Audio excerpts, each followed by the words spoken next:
respected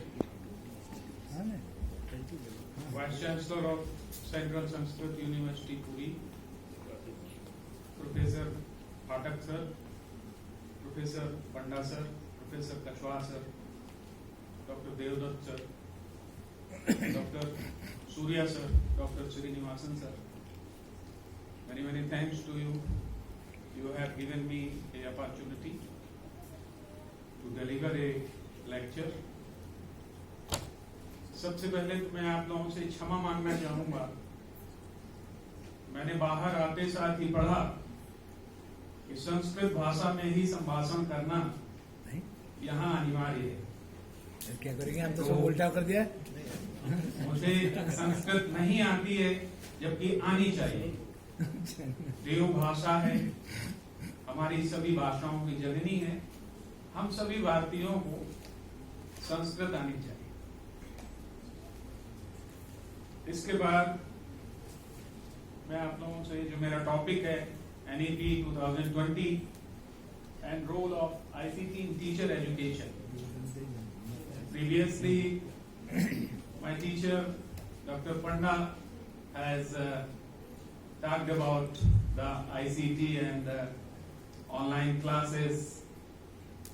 बहुत सारी चीजें अभी सर ने आपसे यहाँ विमर्श में बात की है।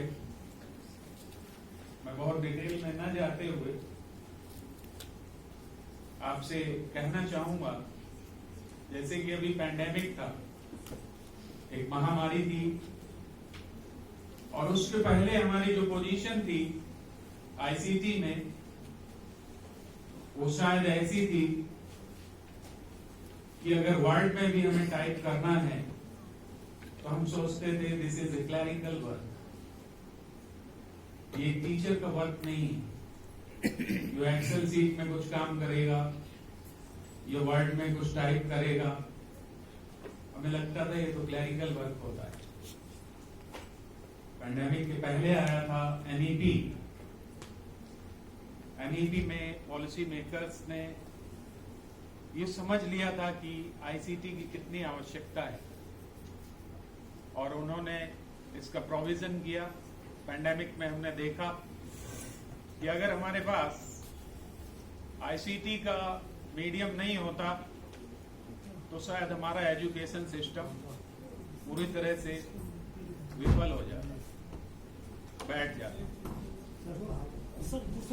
मैं दो चीजों के बारे में और भी आपसे बात करना चाहूंगा। पहला कि बार बार ये पॉलिसी लाई क्यों जाती है। अजीब सी बात है, कभी पॉलिसी 1986, कभी पॉलिसी 78, कभी पॉलिसी 92, एनसीएफ, तरह तरह की पॉलिसीज एजुकेशन सिस्टम में लाई जाती। क्यों लाई जाती? शायद भविष्य की आवश्यकताओं को महसूस करने के लिए। आप लोग टीचर्स ट्रेनी है, आप लोग टीचर बनने वाले हैं, बनेंगे आगे चलकर। आपको भविष्य के लिए गढ़ा जा रहा है, भविष्य की आवश्यकताओं के अनुसार गढ़ा जा रहा है। तो अगर पॉलिसी मेकर्स उन चीजों पे ध्यान नहीं देंगे जो आने वाले समय के लिए जरूरी होंगी, उनके बिना आप ग्लोबलाइजेशन में आगे बढ़ ही नहीं सकते। तो आईसीटी में this is information, I am doing communication, and this is overall technology. Those are ICT, यही है आईसीटी। एक सूचना है, उस सूचना को संवाद में लेके आ रहे हैं, और सूचना और संवाद में जो भी टेक्नोलॉजी यूज की जा रही है, प्रौद्योगिकी यूज की जा रही है, वो आईसीटी है। एनईपी में 24th चैप्टर में करीब 13 अलग अलग चीजें दी हुई हैं। इस पर न जाते हुए, इसमें बहुत सी बुकिश चीजें हैं, और यहाँ आके मुझे महसूस हुआ कि आप लोग तो बहुत इंटरेस्टिंग हैं, बिल्कुल सीधे विमर्श करना चाहिए। तो वहां करीब 13 उन्होंने अलग अलग आवश्यकताओं पर बात की है। चैप्टर नंबर 24 में। इसके पहले मैं आपसे बात करना चाहूंगा कि स्कूलिंग में बहुत से अलग अलग फंक्शन होते हैं। When you are going to school, you are taking education, then you are getting so many types of parts of education system. Administrators भी हैं, टीचर्स भी हैं, क्लासरूम एक्टिविटी भी हैं, आपके पास एजुकेशन के ऑब्जेक्टिव्स भी हैं, आपके पास करिकुलम भी है, टीचिंग स्ट्रेटजीज भी हैं, आपके पास एग्जामिनेशन सिस्टम भी है। इन सारी चीजों को मिलाकर के एक एजुकेशन सिस्टम बनता है और एक टीचर से तो ये एक्सपेक्टेशन किया जाता है कि वो इन सभी में प्रॉम्प्ट होगा। आज हमारे सामने प्रोफेसर्स हैं, हो सकता है आगे चल करके आप लोग बहुत जल्दी ही वाइस चांसलर्स भी बने। तो एक टीचर से ऑलवेज ये एक्सपेक्ट किया जाता है कि वो टीचिंग की या स्कूलिंग की हर विधा में मास्टर होगा। जैसे सर अभी चर्चा कर रहे थे कि आप लोग ऑनलाइन एजुकेशन ले रहे थे, उसका पार्ट थे, तो आपने महसूस किया कि स्टार्टिंग में बहुत इंटरेस्टिंग था, बाद में थोड़ा सा बोरिंग हो गया। क्यों बोरिंग हो गया? उन्हीं कारणों को तो हमें पता लगाना है और उसके लिए हमें आईसीटी में प्रॉम्प्ट होना पड़ेगा। और आईसीटी में अगर प्रॉम्प्ट होना है तो उसके लिए आप यहां पर देख सकते हैं कि हमारे पास आईसीटी में बेसिकली ये 6 चीजें हैं। ये 6 चीजें क्या क्या है? First of all we have to create some content. हम जिस फील्ड में भी हैं, आप मान लीजिए संस्कृत में यहां शिक्षा ले रहे हैं, आगे चल के संस्कृत में आप पढ़ाएंगे तो obviously you have to write in Sanskrit. आपको संस्कृत में लिखना भी पड़ेगा और अगर आपको लिखना पड़ेगा तो ऑब्वियसली आपको सॉफ्टवेयर्स के बारे में भी जानकारी होना चाहिए। कौन से ऐसे सॉफ्टवेयर्स हैं जिनके थ्रू हम संस्कृत MS वर्ड में या दूसरे प्लेटफॉर्म्स में लिख सकते हैं?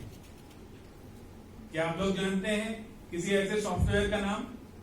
जो जानते हैं प्लीज हैंड रेज कीजिए। जैसे हिंदी के लिए कृतिदेव, इंग्लिश के लिए टाइम्स रोमन, उसी तरह से संस्कृत का भी ऐसा कोई सॉफ्टवेयर आप जानते हैं जिससे आप अपने कंप्यूटर में लिख सकें?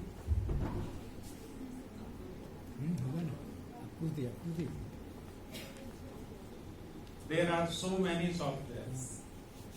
संस्कृत वो भाषा है जो कंप्यूटर के लिए सबसे ज्यादा साइंटिफिक है और ये इंडियंस नहीं कहते हैं, ये नासा कहता है, जो सबसे अपडेटेड साइंस डिपार्टमेंट है ऑल ओवर वर्ल्ड में। अमेरिका का एक रिसर्च डिपार्टमेंट है या इंस्टीट्यूट है। स्पेशली उन्होंने हमारे ग्रंथों पर रिसर्च करने के लिए एक अलग से डिपार्टमेंट बना रखा है जिसको हम इंडोलॉजी कहते हैं। वर्षों पहले वो हमारे यहां से किताबें ले रहे थे, उसके आधार पे वो कहते हैं कि संस्कृत सबसे ज्यादा साइंटिफिक है। खैर, उस पर न जाते हुए मैं आपको ये 6 चीजें बता रहा था कि if you want to learn ICT तो first of all you have to create some content for your students. अगर आप टीचर होने जा रहे हैं तो सबसे पहले आपको अपने स्टूडेंट से कम्युनिकेशन करना पड़ेगा। कम्युनिकेशन के पहले भी इंफॉर्मेशन गैदर करनी पड़ेगी। आज मैं एक इंफॉर्मेशन आपको देके जा रहा हूं कि कुछ सॉफ्टवेयर हैं जो संस्कृत में, जिन पर आप संस्कृत लिख सकते हैं। ये एक इंफॉर्मेशन है। इसके बाद आप उसको गूगल कीजिए, वहां आपको ढेर सारे सॉफ्टवेयर मिलेंगे। फिर उसके बाद आपके पास कुछ अलग टाइप की प्रॉब्लम आएंगी। वहां पे कुछ ओपन सॉफ्टवेयर है, कुछ पेड सॉफ्टवेयर है। पूरी दुनिया में एक जंग सी हो रही है।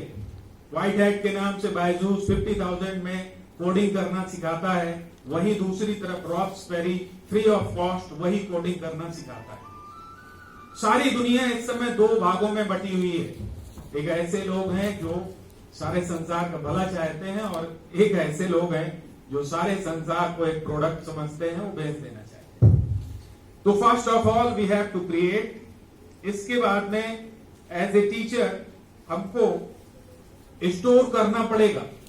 स्टोर करना भी एक प्रॉब्लम है और इसी प्रॉब्लम की वजह से हम अभी तक बियर कर रहे हैं। अष्टाध्यायी के रूप में हमको व्याकरण मिला, ये सिर्फ हमारे पास एक गौरव गाथा है। हजारों साल तक हम उसको संभाल के नहीं रख पाए। क्यों? क्योंकि हम अपने स्टूडेंट्स को कंठस्थ करा देते थे। There are so many epics, there are so many literature। Agastya ऋषि ने उस समय आयन बैटरी का आविष्कार किया था। उस समय हमारे पास कौरवों के समय में 100 बच्चे हुए, मीन्स हमारे पास क्लोनिंग क्या सिस्टम था, पुष्पक विमान था, बहुत कुछ था, लेकिन एविडेंस के नाम पे हमारे पास कुछ भी नहीं।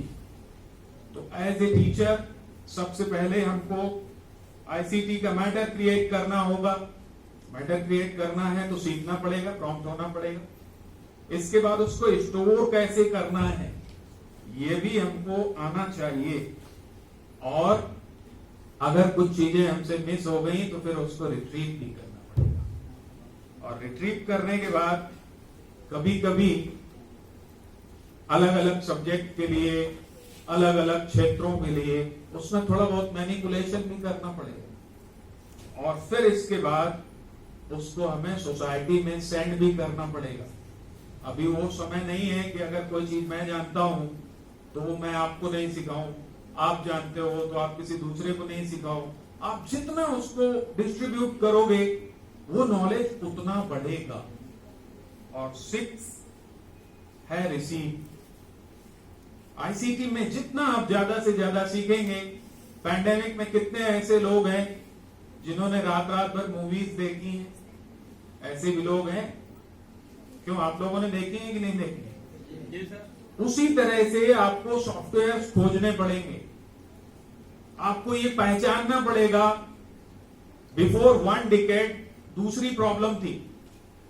उस समय की प्रॉब्लम थी कि हमारे पास कंटेंट नहीं होता था, हमारे पास क्राइसिस ऑफ कंटेंट थी। और इस डिकेड में दूसरी प्रॉब्लम है अवेलेबिलिटी ऑफ कंटेंट। इतना ज्यादा अवेलेबिलिटी है कि उसमें ये छांटना कि कौन सा रिलायबल कंटेंट है, कौन सा वैलिड कंटेंट है।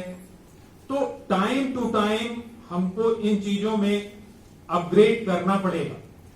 और इसके बाद डायरेक्टली अगर हम आए नेक्स्ट ई मटेरियल्स पर आए, अगर एज ए टीचर हमसे जो एक्सपेक्टेशन किया जाता है, या जो मैं ये 13 एक्सपेक्टेशन अभी आपको बताने वाला हूं जो एनईपी मेकर्स ने किए हैं, उनमें एक सबसे बड़ा एक्सपेक्टेशन है ई कंटेंट, ई मटेरियल। क्या है ये ई मटेरियल? वो सब कुछ जो यहां पड़ा हो।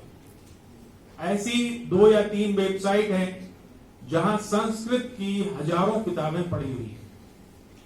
कुछ इंडियन है, कुछ जर्मन है, कुछ अमेरिकन भी, जहां सारे के सारे मूल ग्रंथ पड़े हुए हैं।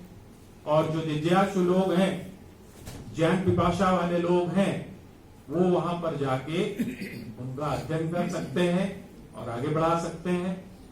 तो ये ई मटेरियल में क्या क्या आता है? सबसे पहले तो टेक्स्ट, उसके बाद में इमेज, फिर उसके बाद में ऑडियो, और इन सभी को मिला के बन जाता है वीडियो। और वीडियो में भी अगर थोड़ा सा चेंज आते हैं तो एनिमेशन, और इसके बाद में सिमुलेशन, और सबसे लास्ट वाला है इंटरैक्शन।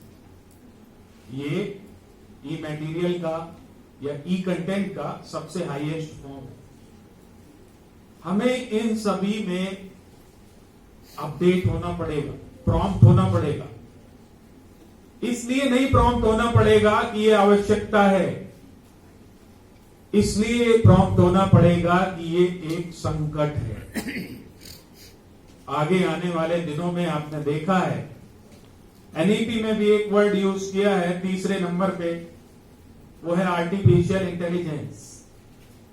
आज आप एक ऑनलाइन प्लेटफॉर्म में एक घड़ी खोजते हो, ये हमको स्मार्ट वॉच चाहिए, जो भी आपकी रेंज है, आप उसको कार्ट में डाल के छोड़ देते हो। अगले 6 दिनों तक आपके गूगल में उसी से मिलते जुलते ढेर सारे मैसेजेस आते रहते हैं। आप दिल्ली की एक टिकट बुक करते हो, किसी को कानो कान खबर भी नहीं है, आपने जस्ट टिकट बुक किया है और आपके पास एक मैसेज आता है कि कैब चाहिए क्या आपको 5 मई को, या आप रुकेंगे क्या वहां पे, आपको एक बजट होटल हम प्रोवाइड कर दें। कैसे?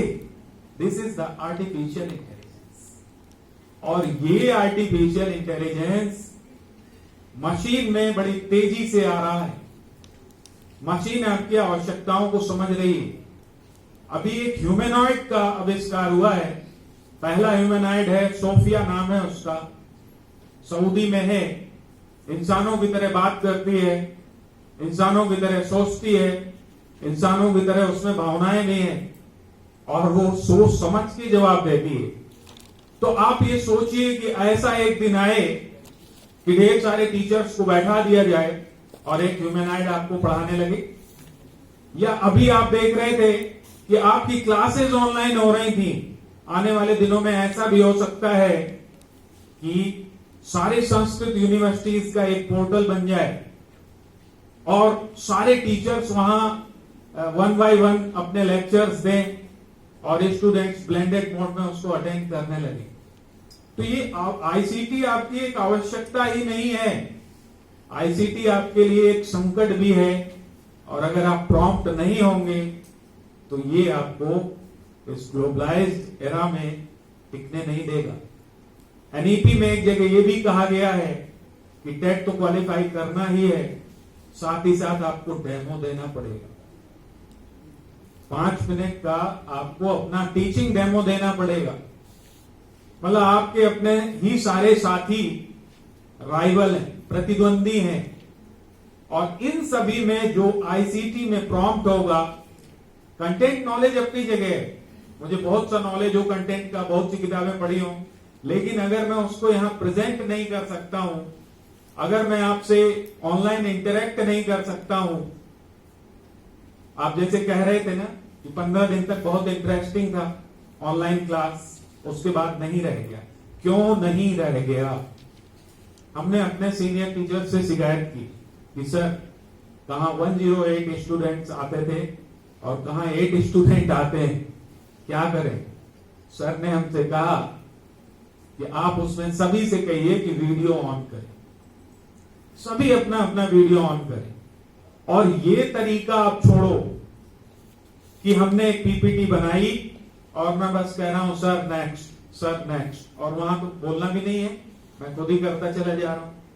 मुझे पता नहीं चल पा रहा है कि कौन अपने किचन में वेजिटेबल्स कटिंग कर रहा है, कौन खेल रहा है, कौन अपने बच्चे की परवरिश कर रहा है, कौन क्या कर रहा है, मुझे नहीं समझ में आ रहा। उसके लिए सबसे पहला ऑप्शन लिया गया कि वीडियोस ऑन कीजिए एनी हाउ। दूसरा सर ने हमको एक सजेशन दिया कि पीपीटी मोड छोड़िए, इंटरैक्शन कीजिए, डायलॉग कीजिए। जो पीपीटी में आप कंटेंट दे रहे हैं वो पहले आप उनको सेंड कर दीजिए और उनसे कहिए कि इसको पढ़ के आए, इस पर हम डिस्कस करेंगे। इससे इंटरैक्शन डेवलप हुआ। और इससे भी ज्यादा एक नया वर्ड हमने पहली बार सुना, वो था टेक्नो पेडागोजी। कि अगर हम ऑनलाइन टीचिंग कर रहे हैं तो उसके लिए एक नई पेडागोजी डेवलप हो गई। वो नई पेडागोजी क्या थी कि if I am taking a class then I have to prompt in presentation, I have to prompt in speaking. कैसा मेरा चेहरा दिख रहा है, कैसा बोल रहा हूं, क्या बोल रहा हूं, एक साथ 4-5 चीजों का कोऑर्डिनेशन करना है। मॉड्यूलेशन भी है, सिमुलेशन भी है, स्टिमुलेशन भी है, क्रिटिकल थिंकिंग भी है। ये सारी की सारी चीजें ऑनलाइन में आ गई। ऑनलाइन इतना आसान भी नहीं है। तो ये सभी हमको सीखना है। और क्रमशः अब मैं इस पर न जाते हुए, मैं बहुत टाइम न लेते हुए, सेक्शन 24 में जो 13 आवश्यकताएं व्यक्त की गई हैं पॉलिसी मेकर्स के द्वारा, वो है कि पहला वी हैव टू अपडेट, हमारे अपने नॉलेज को अपडेट करना पड़ेगा। ये सारे सब्जेक्ट की अपनी एक चिंता है। कभी 9वें ग्रह का दर्जा छिन जाता है तो कभी एक 10वां ग्रह आके प्रकट हो जाता है। ये जो हमारा इंफॉर्मेशन है, हर सब्जेक्ट में इस तरह का इंफॉर्मेशन है, उसको अपडेट करना पड़ेगा। अगर कालिदास ने मेघदूत लिखा तो उन्होंने बस ये लिखा कि वो हवा में कश्मीर से चला, कहां से कहां तक चला, किस रूट में गया, ये मैप हम बना सकते हैं। वी हैव टू डू, ये हमें करना पड़ेगा। लेकिन इस अपडेटेशन में सबसे ज्यादा इंपॉर्टेंट है रिलायबिलिटी। कंटेंट बहुत ज्यादा है और सारी चीजों के लिए हम गूगल में जाके आश्रित हो गए हैं। गूगल की कुछ वेबसाइट आमिर कसाब को टेररिस्ट कहती हैं, कुछ वेबसाइट कहती हैं कि वो फ्रीडम फाइटर है।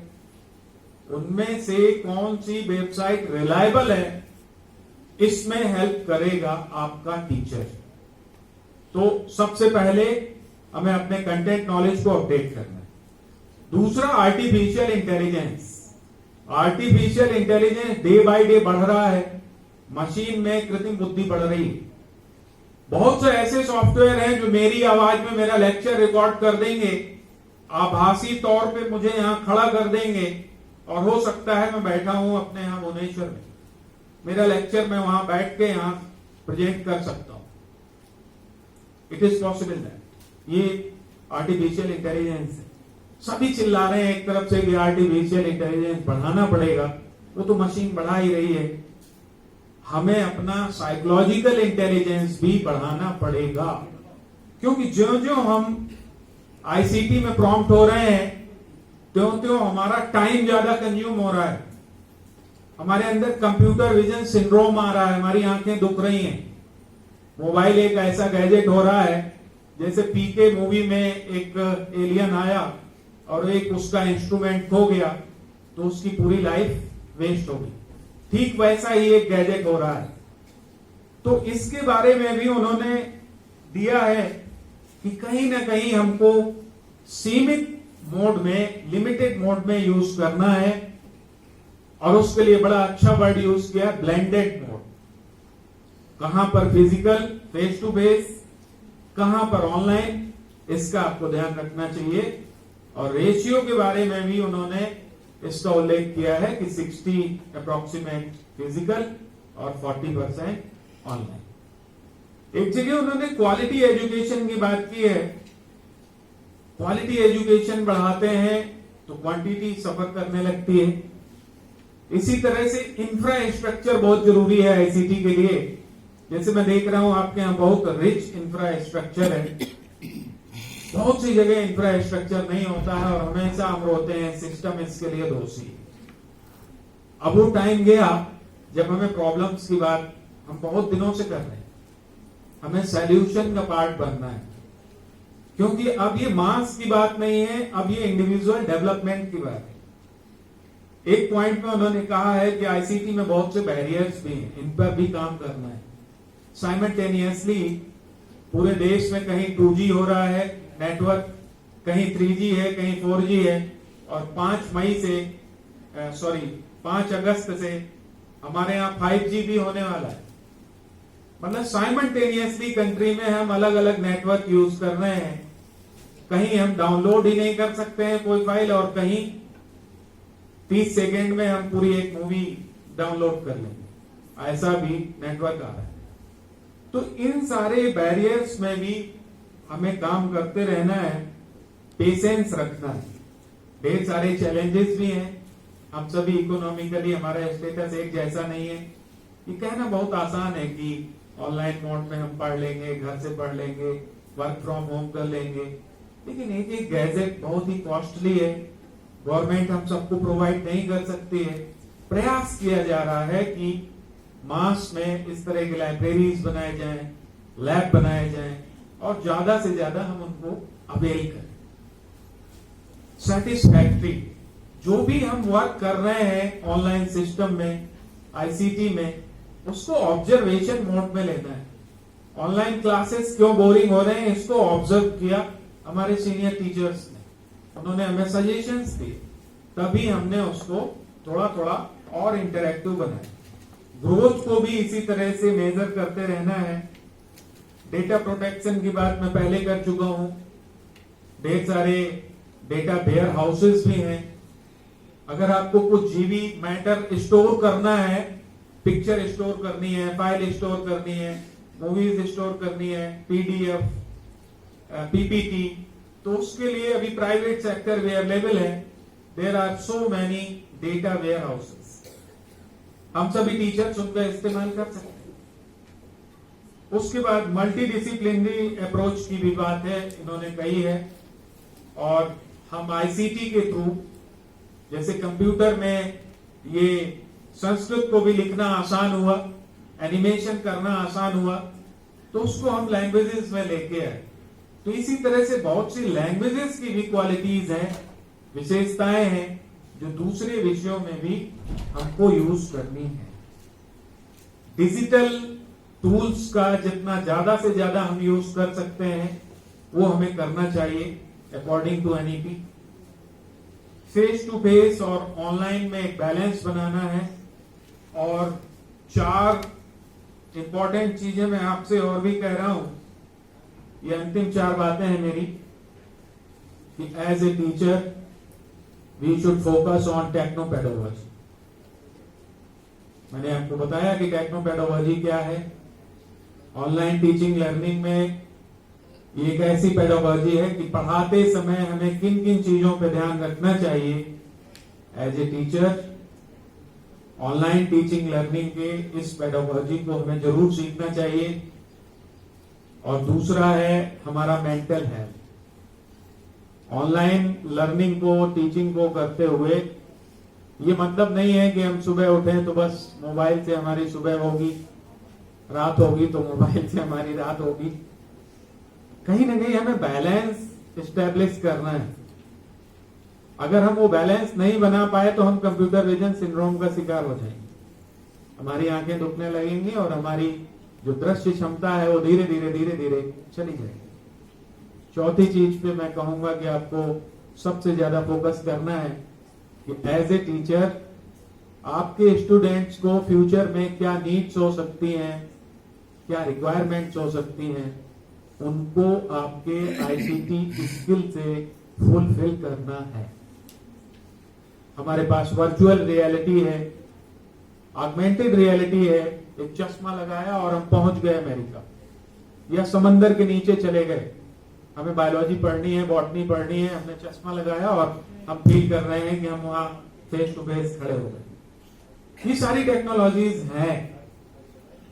तो इन्हीं टेक्नोलॉजीज के साथ साथ धीरे धीरे हमें अपने स्टूडेंट्स की प्रॉब्लम्स का सलूशन खोजना है, फील्ड में आके सलूशन खोजना है। आज भी बहुत सी प्रॉब्लम्स हैं, हमने बहुत अपडेटेड किया है, लेकिन ग्राउंड रियलिटीज ये हैं कि हम आज भी बहुत सी प्रॉब्लम्स फेस कर रहे हैं। फॉर्मेट एक जैसे नहीं होना, प्लेटफॉर्म एक जैसे नहीं होना, network issues, infrastructure, gadgets, proper knowledge नहीं होना। मैं आपको पहले भी बता चुका हूं कि बायजूस जैसी कंपनी कोडिंग का कोर्स 50,000 में बेच रही है। जिनको नॉलेज नहीं है कि रॉब्स पेरी same course free of cost अपनी वेबसाइट में दे रही है कि आप सीख सकते हो फ्री ऑफ कॉस्ट। तो ज्यादा से ज्यादा जागरूक होना है, आईसीटी में प्रॉम्प्ट होना है। यही हमारे एनईपी 2020 पॉलिसी मेकर्स का एम था, है। और मैं आशा करता हूं आप सभी से कि आप सभी भी टीचर एजुकेशन, संस्कृत लैंग्वेज और आईसीटी, इन तीनों को लेकर के अपनी अप्रोच को, अपनी प्रॉम्प्टनेस को आगे बढ़ाएंगे। और अगली बार मैं जब यहां आऊंगा तो एक भी ऐसा बच्चा न मिले जो ये न बता पाए कि संस्कृत में किस सॉफ्टवेयर में हमें लिखना है, किसकी हेल्प से हम लिख सकते हैं। हाथ तो उठाते हैं, बोलते नहीं, मालूम नहीं। तो मैं ऐसी उम्मीद करता हूं और आयोजकों का बहुत बहुत धन्यवाद कि उन्होंने मुझे अवसर दिया, अपने गुरु प्रोफेसर पंडा सर का, पाठक सर का और समस्त सेंट्रल संस्कृत यूनिवर्सिटी परिवार का मैं धन्यवाद करता हूँ। नहीं नहीं नहीं नहीं नहीं